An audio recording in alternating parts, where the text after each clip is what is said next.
கர்த்தருக்கு ஸ்தோத்திரம். சங்கீதம் 9:4. நீர் என் நியாயத்தையும் என் வழக்கையும் தீர்த்து நீதியுள்ள நியாயாதிபதியாய் சிங்காசனத்தின் மேல் வீற்றிருக்கிறீர்.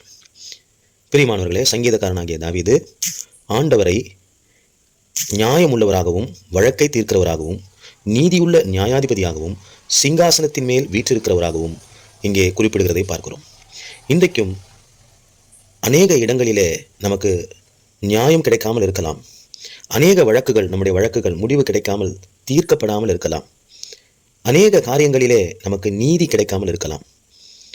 ஆனால் இந்த வசனத்தின் பிரகாரம் நீதியுள்ள நியாயாதிபதியாகிய சிங்காசனத்தின் மேல் வீற்றிருக்கிற தேவன் இந்த நாளிலே உங்களுக்கு நியாயத்தையும் இதுவரைக்கும் தீர்க்கப்படாமல் இருக்கிற உங்களுடைய வழக்குகளையும் தீர்த்து நீதியை செய்து உங்களை ஆசீர்வதிப்பார்.